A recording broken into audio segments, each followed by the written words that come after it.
Cynthia, good evening. Pratham is not there. Pratham is not there. Okay. Right, guys. So, like I mentioned yesterday, I will start this chapter with a painting by one Frederic Soriot. He was a French painter and philosopher. He was born, I think, in 1807. 1807 he was born, and 1880 तक वो मर गया था. But 1848 में उस बंदे ने एक बहुत ही फेमस पेंटिंग बनाई. 4 पेंटिंग बनाई थी. उनमें से एक को हम स्टडी करेंगे जो तुम्हारे सिलेबस में है. उस पेंटिंग्स का क्वेश्चन आता है. इस पेंटिंग की कोई हिस्ट्री में कोई खास वो नहीं है कि भाई हिस्ट्री से कुछ रिलेटेड है, कब हुआ क्या हुआ, बट एक क्वेश्चन आता है इससे. What were the points brought out by Frederick Soriot in his famous painting The March of Freedom or The March of Republics करके उसका कुछ टाइटल है. Class 10 SST history chapter 1 nationalism in Europe.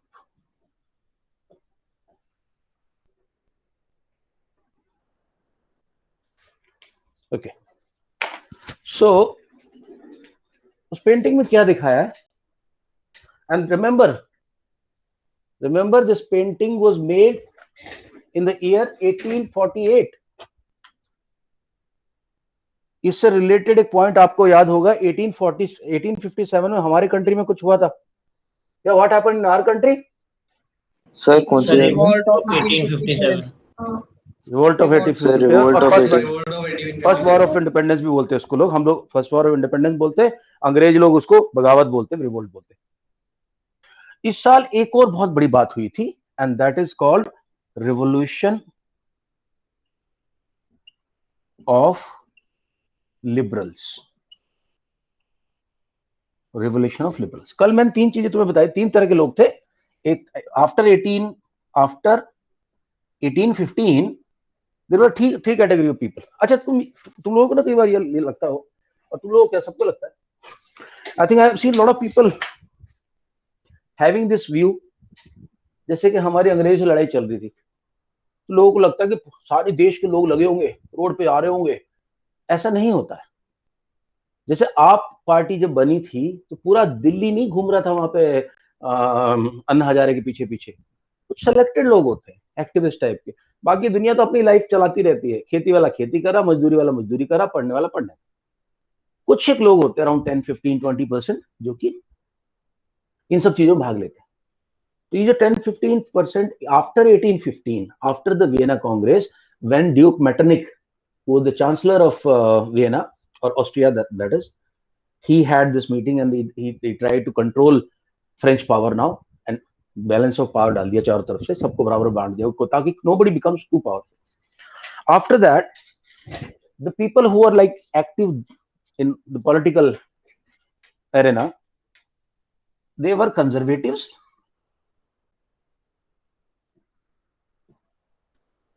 liberals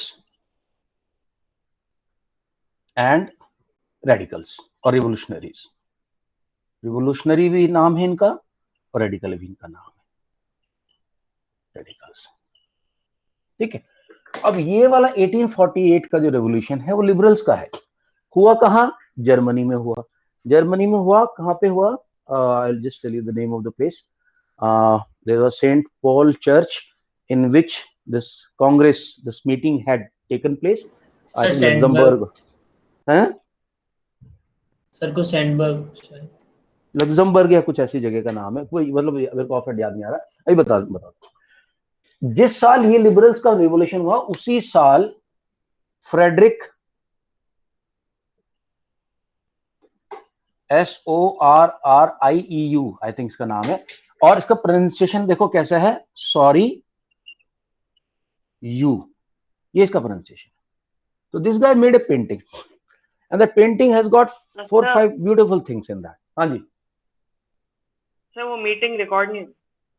oh, meeting की recording कह रहा है यार, कह तो रहा है.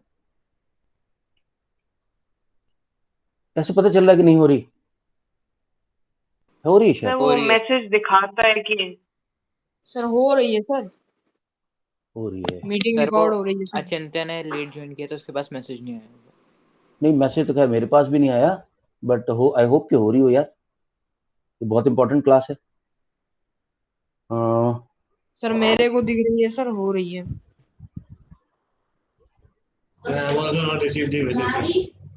हाँ आज मैसेज नहीं आया। सर एक यस काम सर, करते नो हैं, रुको रुको, आई मैसेज थिंक अभी can't take the risk because ये बहुत इंपॉर्टेंट तुम्हारे एग्जाम के लिए ये आज की क्लास, ठीक है। यहाँ तक करके दोबारा 2 पार्ट में डाल दूंगा, कोई बात नहीं। Let me just stop this, okay, I am stopping the meeting and I restart it, I will rejoin. But एक मिनट पहले मैं खुद लीव करने की कोशिश करता हूँ।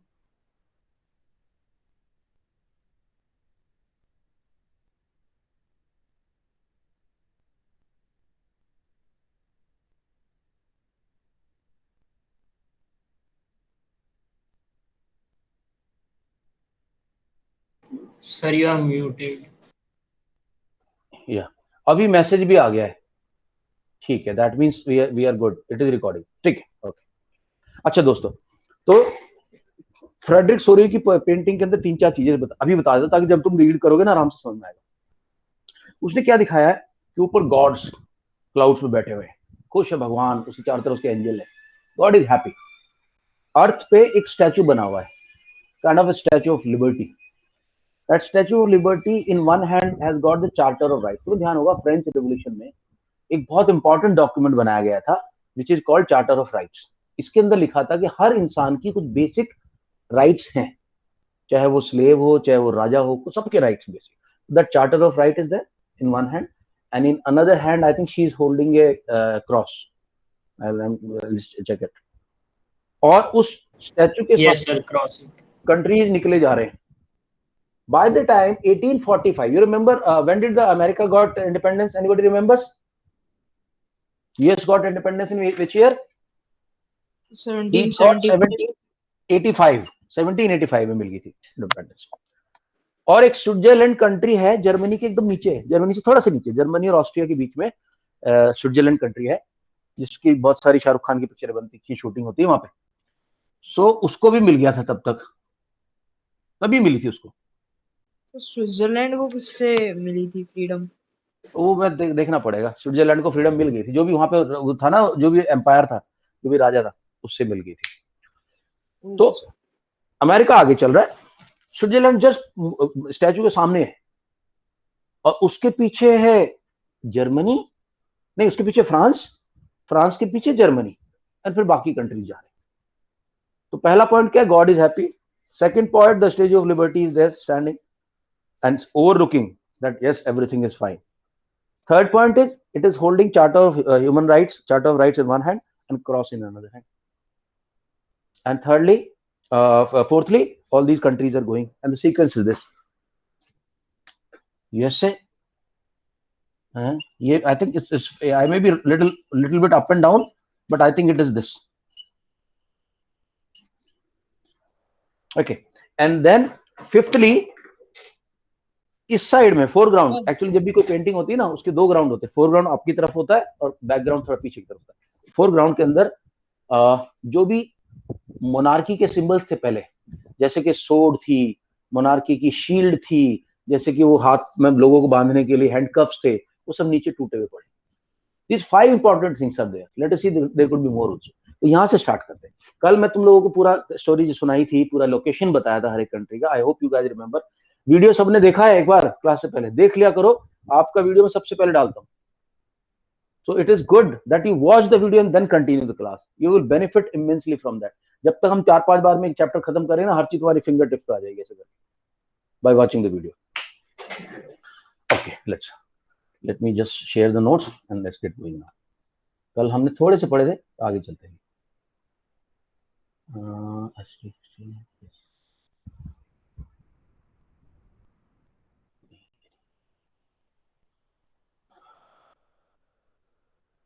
ओके, देखो पहले तो मैं तुम लोगों को ना इसको I'll just explain this to you with the help of a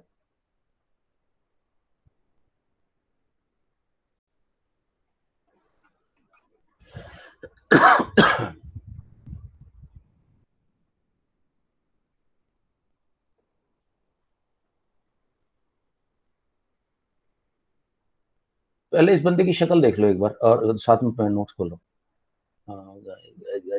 yes yes yes yes ये है।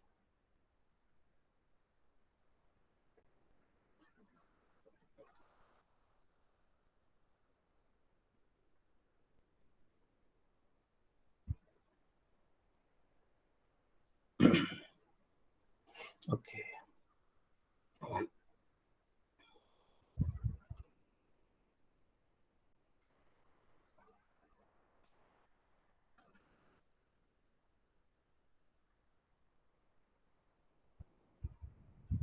ये चैप्टर 2 क्यों बोल रहा हूँ मैं? चैप्टर 1 है ना अपना यार।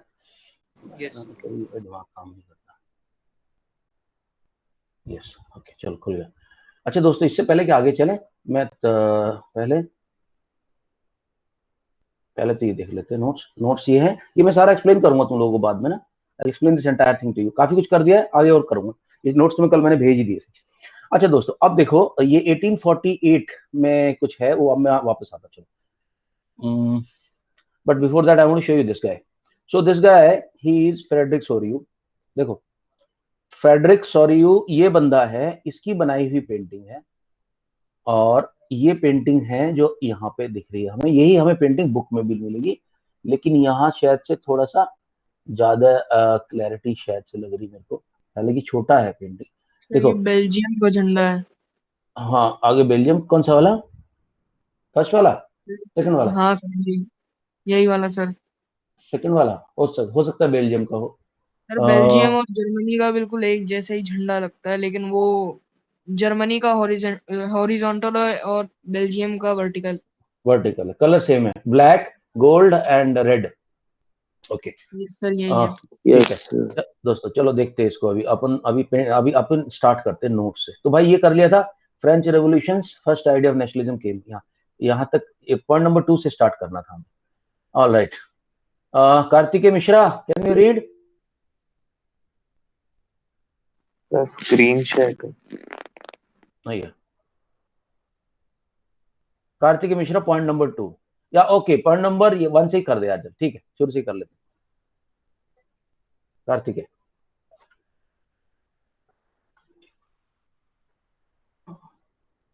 अरे ओपन कर लो, अनम्यूट कर लो विराज।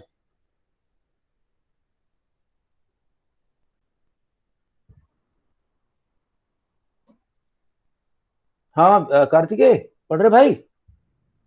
कार्तिकेय तो क्लास में ही नहीं लग रहा मेरे को, क्लास में ही नहीं है बंदा। ओले ओके ठीक है कोई बात नहीं। अचिंत्य आप स्टार्ट करें।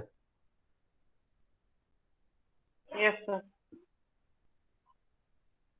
First point, the French Revolution and the idea of nation.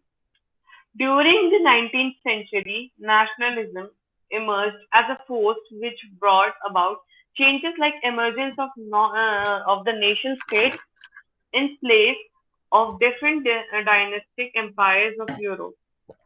In 1848, Frederick Thoreau, a French artist, visualized world hello, as सुनो ये नहीं है, democratic, सॉरी यू है यार, मैं social, बताया तो तभी प्रोनाउंसिएशन। Sorry you. आशी क्लास कितने अटेंड करी? हिस्ट्री पढ़ रहे हैं हम लोग, हिस्ट्री पढ़े। तेरा हिस्ट्री नहीं है क्या?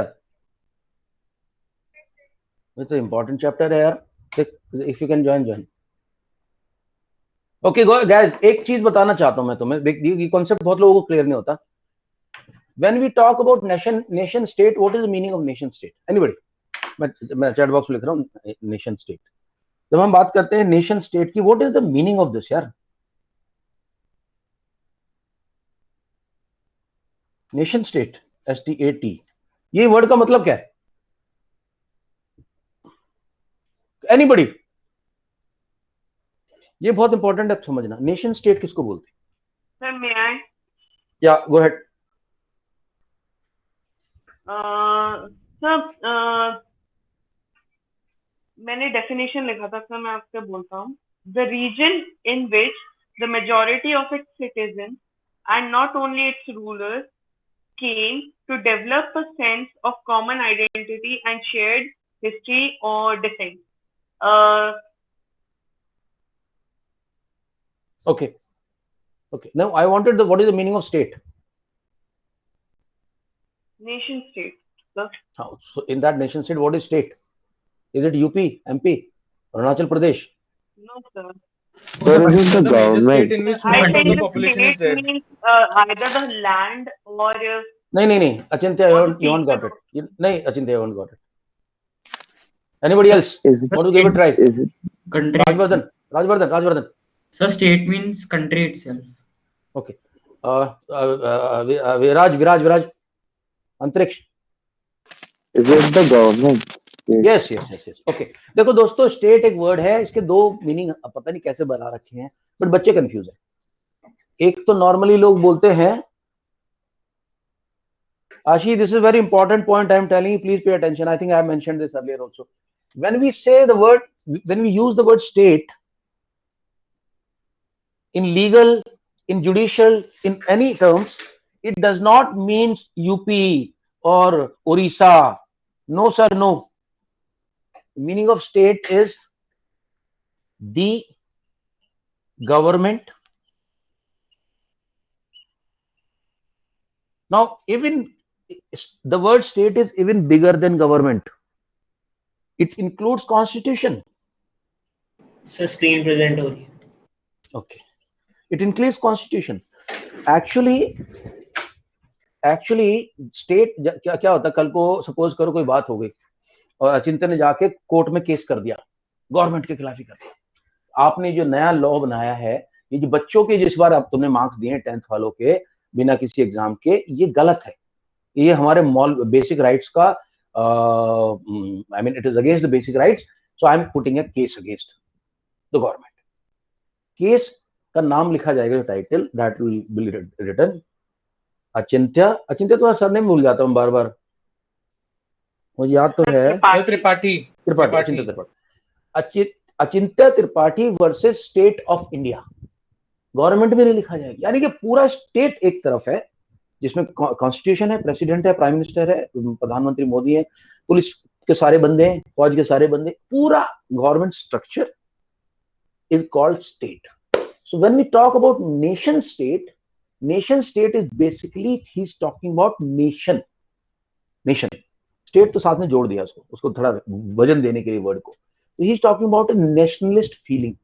और नेशनलिस्ट फीलिंग के अंदर अचिंत्य ने बहुत अच्छी बात बताई. जब भी तुमसे कोई नेशनल फीलिंग का, नेशनलिस्ट का वो डेफिनेशन पूछे तो तुम्हें यही बताना है, when people share or when people have a shared sense of identity, हम सारे एक से, shared sense of history, shared sense of culture and language, shared sense.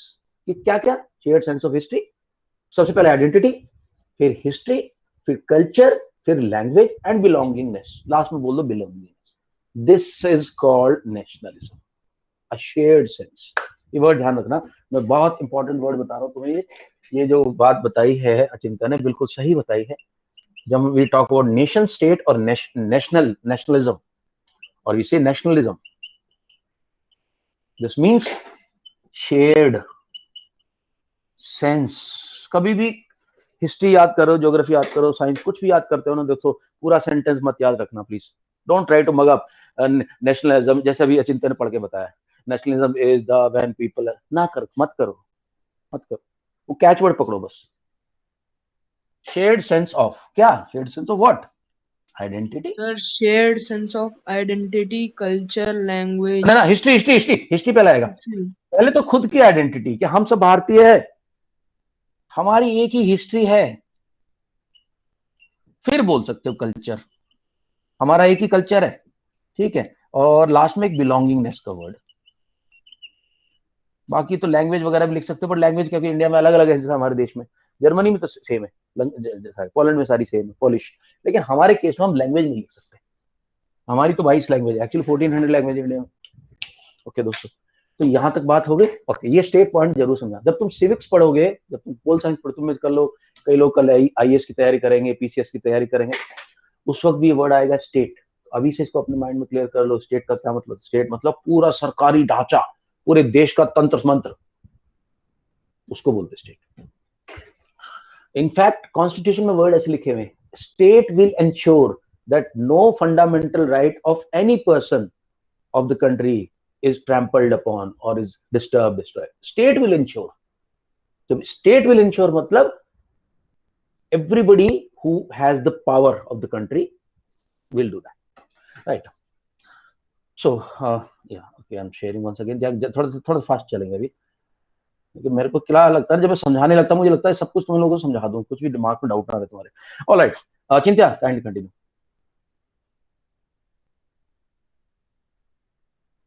Yes, sir. Okay, Chintya एक मिनट बिफोर यू स्टार्ट, दो चीजें और दोस्तों समझा देता हूं. फ्रेंच रेवोल्यूशन ने दो वर्ड दिए. पहला वर्ड था ला पात्री, पैट्रियार्की नो, तो पैट्रियार्की फादरलैंड, एंड ला सिटियोन सिटीजन को बोलते हैं, और फीमेल मेरे ख्याल से ला सिटियन था, शायद से ला सिटियन ऐसा कुछ था, बट अभी के लिए ध्यान रखें सिटीजन को बोलते थे ला सिटियोन. तो ये जो जैकोबियन क्लब वाला नहीं था बंदा, क्या मैक्समिलियन रोबेस्फेयर, हाँ मैक्समिलियन रोबेस्फियर, ये बंदा इसने लोगों को गर्दन काट दी अगर कोई एक दूसरे को सर और मैडम कहता तो. बोला इसके पास क्या चार्ज है sir, he was addressing people ला सिटियोन या व्हाट उसका नाम था boss, he was addressing people as sir and madam, which is prohibited. he should have said ला सिटियन, एंड अभी इसको सजा दे दो. That was the strong sense now people had developed. तो मार दिया होता सर अब तक. काफी लोगों को मरवाया इसी बात पे. मैं पढ़ रहा था फ्रेंच हिस्ट्री, काफी लोगों को जेल में डाल दिया इसी बात के लिए कि भाई तो सिटियन क्यों नहीं बोल रहा, तो मैडम और सर क्यों बोल रहा है, चल अंदर. हाँ ओके, कंटिन्यू कर अजित से. Yes, sir. Second point. The first idea of nationalism came with the French Revolution in 1789. French Revolution led to the transfer of sovereignty from monarchy to a body of French citizens. Body कौन थी? Elected body जो थी, जो उनका elected council थी. Sovereignty में कई बार word बता चुका हूं, अपने निर्णय खुद लेने की ताकत is called sovereignty. Continue please.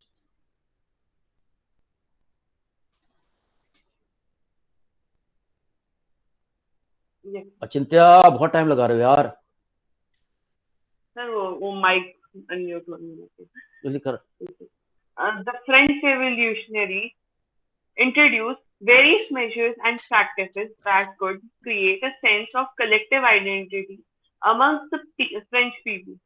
The French Revolution introduced new ideas like la patrie, the fatherland, and la citoyen, the citizen, and a new French flag replacing the former royal standard amongst the French people. It introduced a centralized administrative system with uniform law for all citizens. Okay, right. अंतरिक्ष, point number 4 से start करें जल्दी. Yes, sir. Point number 4. Other measures were new hymns were composed and oaths were taken. Martyrs were remembered. एक बार बता दो hymns क्या होता है? हिम्स का एक्चुअली तो मतलब तो दोहे होता है, या फिर जो पोएम होती है इसमें से जो राइमिंग टाइप की पोएम होती है उनको हिम्स बोलते हैं. जैसे बाइबल के हिम्स होते हैं इस टाइप से. तो लोगों ने क्या अपने सॉन्ग्स बनाए अपने देश के लिए, अपने देश के बाद, जैसे हमारे वंदे मातरम है, ये सब सॉन्ग हमारे यहाँ बने हुए, इस टाइप के सॉन्ग वहाँ बनने शुरू हो गए. बहुत सारे लोगों ने अपनी पुरानी स्टोरियां कलेक्ट की, फोक सॉन्ग्स कलेक्ट किए, ये सब काम करना शुरू किया. या प्लीज.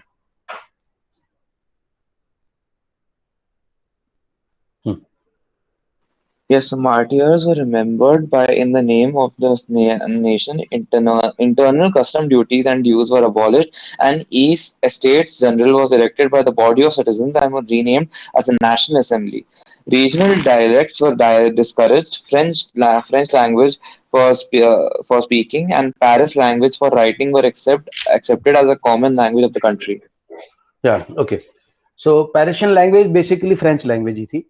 अभी जाके ना मैं थोड़ा सा आगे जाके तुम लोगों को बताऊंगा कि जो इन्होंने एक वर्ड यूज किया है कि barriers and internal custom duties were abolished. जॉलरिंग का करके कॉन्सेप्ट है, बहुत इंपॉर्टेंट एग्जाम के पॉइंट ऑफ व्यू से 3 या 4 मार्क्स का आता है. I will cover it in detail. Alright, so now let us go ahead. Okay, now Napoleon जब पावर में आया तो 1804 में उसने बंदे ने एक नेपोलियनिक कोड बनाया. एक्चुअली इसका नाम तो सिविल कोड था, बुक जो है वो सिविल कोड के नाम से है, लेकिन जो इसका नाम बाद में हिस्टोरियंस ने नेपोलियन कोड दे दिया. और उसके अंदर उसने कुछ रूल बनाए काफी लंबी वो थी, डिटेल्स थी, शॉर्ट में हम लोग पढ़ते हैं।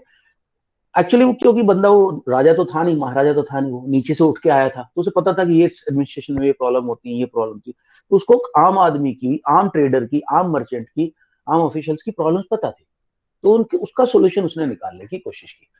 अंतरिक्ष आप रुको, give chance to other people also.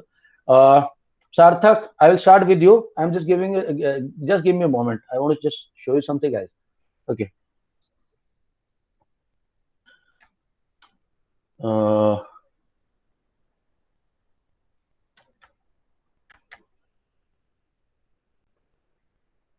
yeah, okay, so if you see, पहले तो मैं presentation of this notes, but before that, see this, now look at this was the civil code for this guy, अपना 1804 का जो Napoleon था। ये Napoleon भाई साहब ने बहुत सारी अपनी पेंटिंग बनवा रखी, देखने में तो बदसूरत था, छोटी सी हाइट थी इसकी, लेकिन इसने पेंटिंग ऐसे बना रखी जैसे अगला सुपरस्टार यही है, ठीक है, ये देखो यहाँ बैठा हुआ है। तो इसका जो सिविल कोड है भाई, इसका एक्चुअली नाम सिविल कोड था, लेकिन बाद में साइंटिस्ट ने इसको नाम दे दिया, ये एक्चुअल बुक है, रियल बुक है, वो जो वो इशू हुई थी, उसको फ्रांस नेपोलियन कोड बोलना शुरू कर दिया। राइट, किसका नाम मैंने अभी लिया? सार्थक का। सार्थक, ओहो शेयर मुझे याद दिला दो यार, चलो हो गया हो गया हो गया।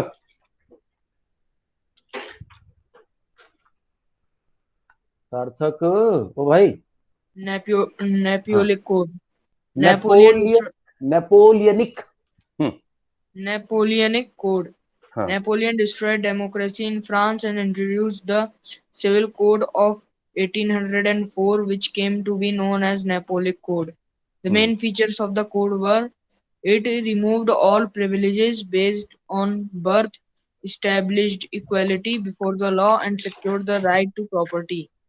It simplified administrative divisions in Dutch Republic, Switzerland, Italy, and Germany. It abolished the feudal system and freed peasants from free क्या है? फ्री फ्रॉम वो होगा सर्फडम होगा, from Serfdom serfdom. and okay, मैं बताता हूँ सर्फडम क्या है, क्या। serfdom and manorial dues. Okay It removed दोस्तों, guilds. एक मिनट पहले आगे चले, पहले एक वर्ड क्लियर कर दो, सर्फ क्या होता है। अच्छा, तुम लोगों को स्लेव तो पता ही होगा सबको, everybody knows what is slaves. Yes, sir. Slave तो सबको पता है भाई। अच्छा, जो स्लेव क्या होता था? स्लेव उसकी प्रॉपर्टी होता था, मालिक की, मतलब जैसे कि तुम्हारी कार है, ऐसी स्लेव तुम्हारा है, ठीक है। तुम्हें कार कहीं टक्कर मारनी, मार दो, स्लेव को पीटना पीट दो, कोई तुम्हें ऑब्जेक्शन नहीं कर सकता था। Surf were something slightly above the slave. Surf का ये होता था कि उसको जमीन देता था जमींदार, उस पर वो काम करता था, जमीन से वो पैसा उगाता था और जमींदार को पैसे देता था। मेनोरियल ड्यूज के बोलते थे। मेनोरियल ड्यू क्यों वर्ड, मेनोर वर्ड कहाँ से आ गया? एक्चुअली जो जो यूरोप में बड़े बड़े जो बंगलोज टाइप के हैं ना, बंगले कोठी टाइप के, उनको मेनोर बोलते हैं। अभी भी बहुत कुछ लोग रिच लोग हैं जो अपना घर बनाते हैं, उसको मेनोर बोलते हैं। तो मेनोर के अंदर रहते थे लैंडलॉर्ड्स, तो वर्ड मेनोर से आ गया मेनोरियल ड्यूज। तो बेसिकली लैंडलॉर्ड का जो पैसा बनता था सर्फ के ऊपर, जो बंदा उसका स्लेव टाइप का था, उसको मेनोरियल ड्यूज। मेनोर क्या है? मैंने बताया जैसे बंगलो टाइप का होता है विलेज में बहुत बड़ा, उसे मेनोरियल ड्यू। अच्छा, सर्फ जो है ना तो खुद को, ना तो कुछ बेच सकता था जमीन को, ना किसी को ट्रांसफर कर सकता था, ना उसकी जमीन उसके बेटे को मिल सकती थी। बस उसका काम था जो जमीन मिली है उसको, उसके काम करो, मालिक को पैसा देते, थोड़ा बहुत अपना खाना पीना का निकालते रहो। तो नेपोलियन हटा दी सर्फडम। सार्थक ही कंटिन्यू करेंगे या सर? सार्थक, तो मेरा डाउट था सर एक। हाँ, मेरे को बहुत कम आवाज आ रही है, I think Rajvardhan is speaking. Yes sir, sir मुझे डाउट था सर एक चीज में। हाँ, अब बोलना ठीक से, क्लियर से बोल, पूछ डाउट पूछ। Yes sir. सर ये स्लेव्स को ना जमीन मिलती थी ना सर, नहीं तो इनको अच्छा सा रेवेन्यू मिलता था, तो सर ये क्राइम नहीं रेट नहीं बढ़ते थे वहां पे? कहीं स्लेव्स फ्रॉड करें करते थे, लेकिन वो बहुत, उस वक्त सैवेजरी बहुत थी ना, बार्बरिज्म था, टॉर्चर बहुत था, टॉर्चर बहुत था। यस तो सर। इतनी बुरी तरह से इनको टॉर्चर किया जाता था कि अगर कोई स्लेव जैसे पकड़ जाए, कोई स्लेव भागने की कोशिश करता था, ब्रिटिश अफ्रीकन कंट्रीज में, साउथ अमेरिकन कंट्रीज में अंग्रेज थे प्लांटर्स। कोई अगर प्लांट करने की कोशिश करता तो उसकी टांगे तोड़ देते, मार देते, जीव निकाल लेते उसकी, काट बोते। इतना ज्यादा अत्याचार था तो नहीं भागते थे। क्राइम तो छोड़ो, ये बेचारे खुद की जान बचा नहीं पाते थे। ठीक है राजवर्धन? Yes sir. ओके भाई, चल आगे चल। सार्थक।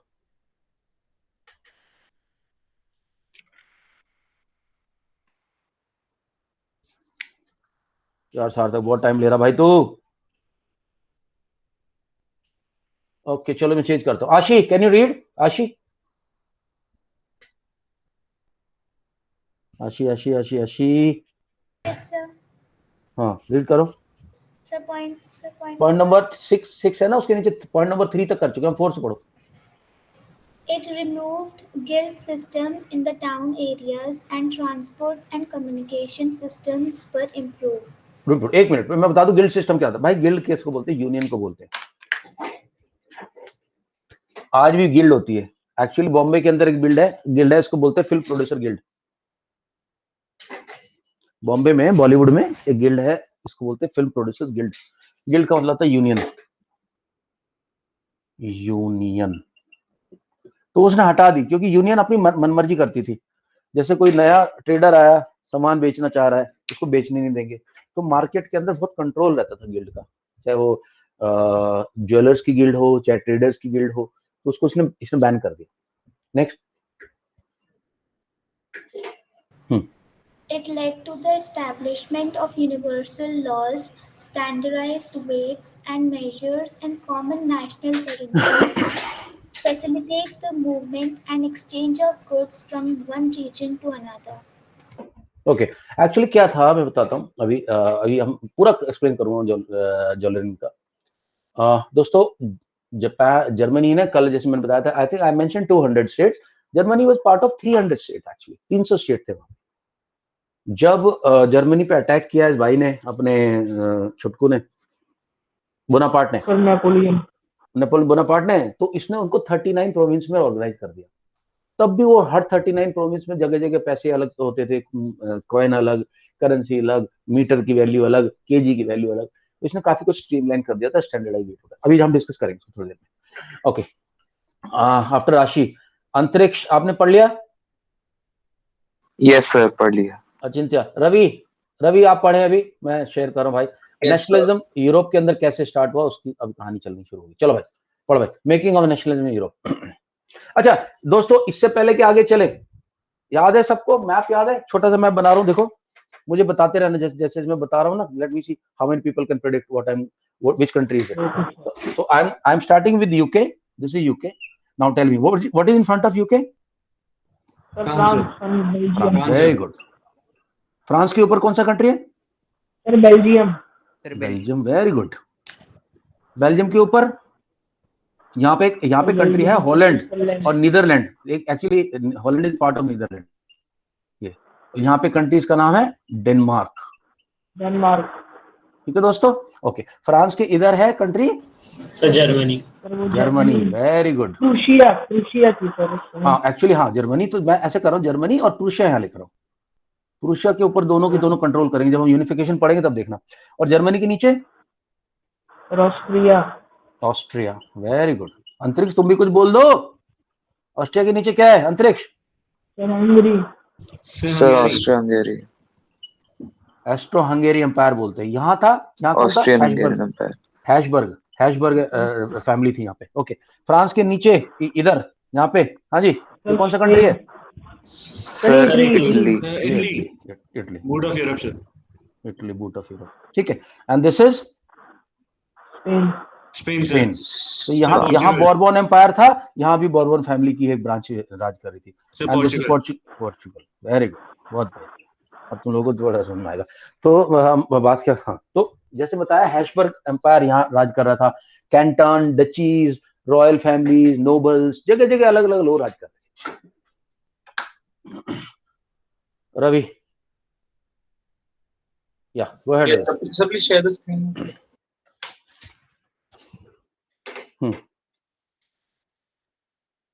रवि शेयर होगी भाई।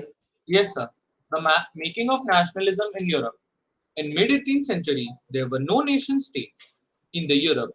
Germany, Italy, and Switzerland were divided into kingdoms, duchies, and cantons, who ruled, whose rulers had their.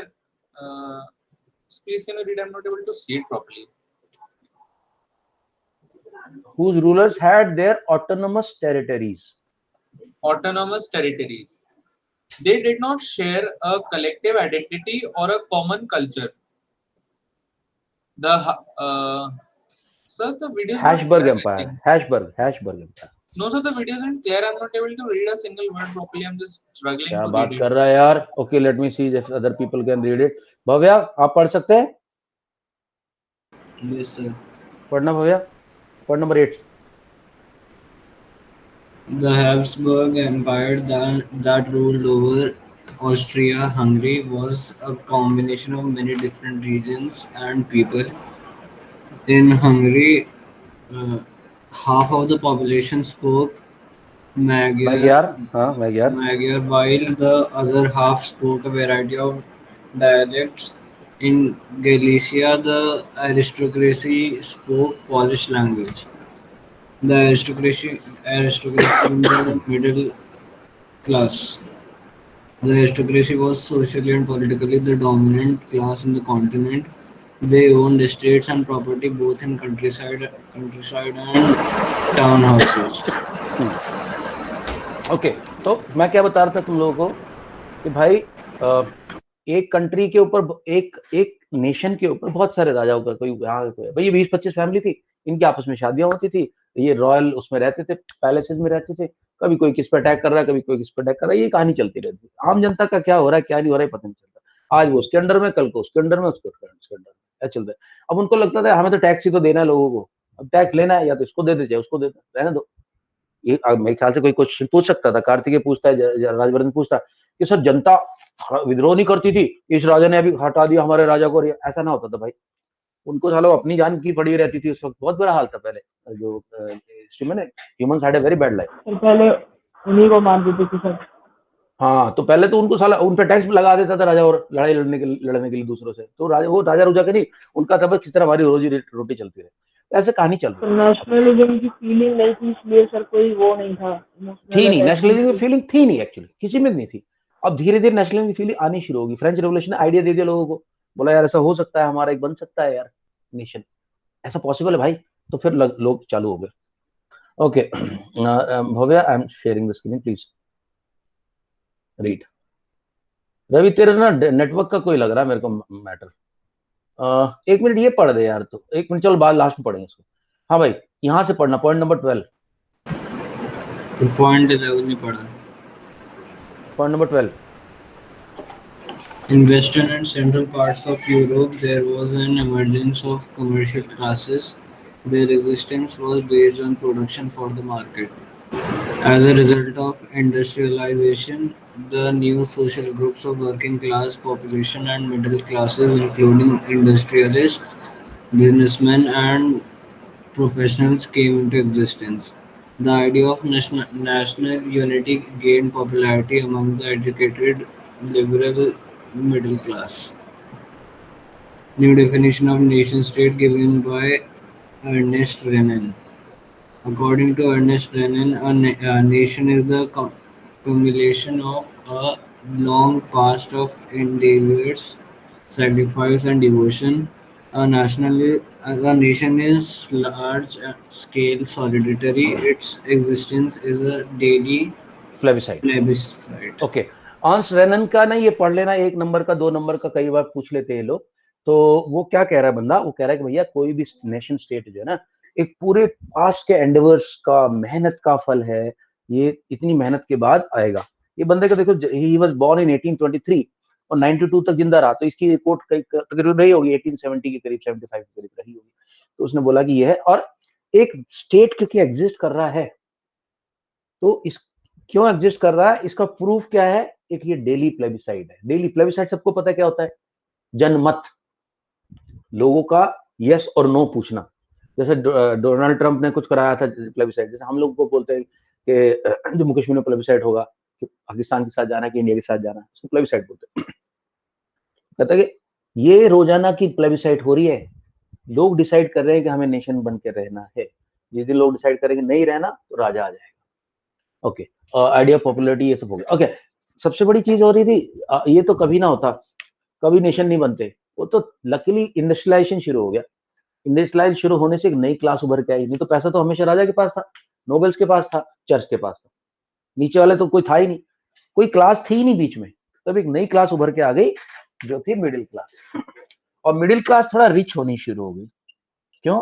क्योंकि जो इंडस्ट्रियलाइजेशन से फैक्ट्री फैक्ट्री लगनी शुरू हुई, फैक्ट्री के मालिक, ट्रेडर इनके पास रिचनेस आनी शुरू होगी, पैसा आना शुरू हो गया। और जब बंदे के पास पैसा आना शुरू होता है तो बंदा फिर कुछ हाथ पैर मारता है इधर उधर।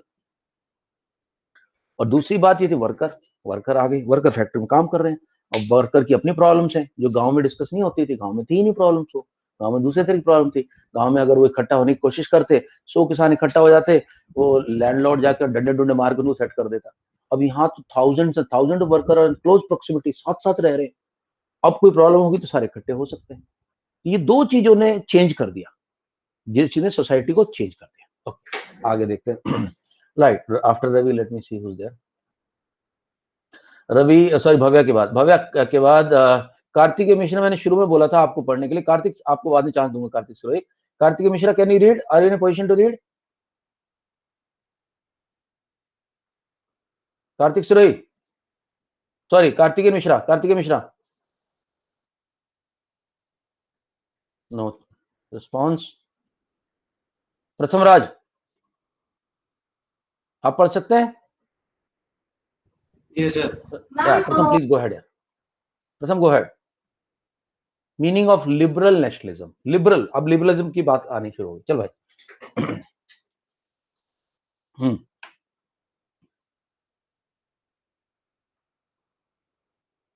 प्रथम आप पढ़ो भाई। सर वो चैट में लिख रहा है सर।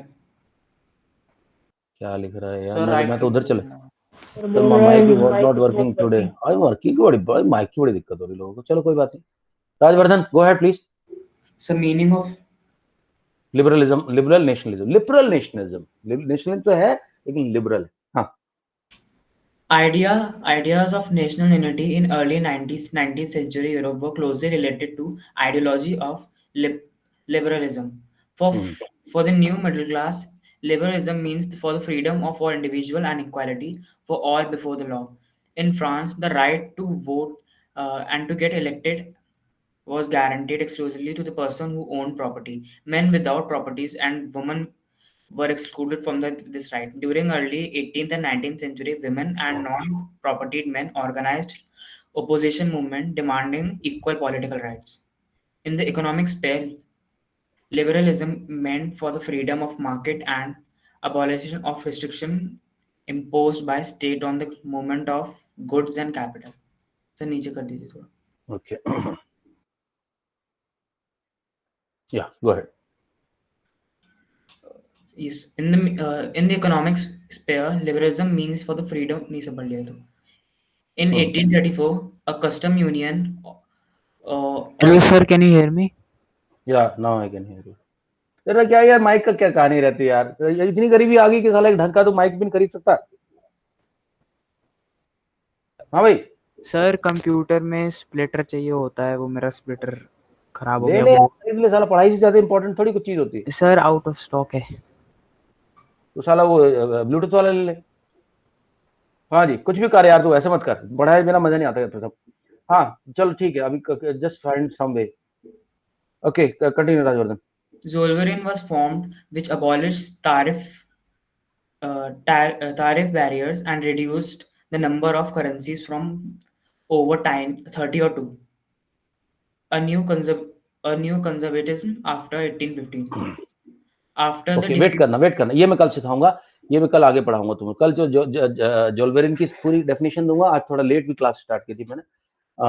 जोल्वेरिन की पूरी डेफिनेशन दूंगा, और उसके बाद ये समझाया था मैंने तुम्हें कि अभी 1815 के अंदर जब वियना कांग्रेस आ गई, नेपोलियन को डाल दिया जेल में और सारे राजा वापस आ गए। अब एक नया कंजर्वेटिज्म लोगों के दिमाग में आ गया।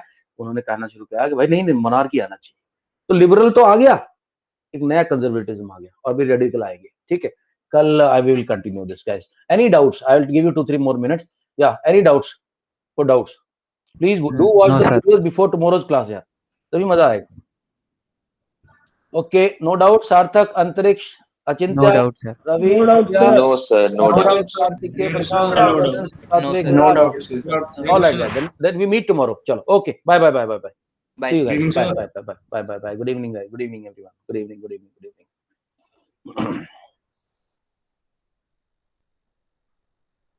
Bye, Achintya.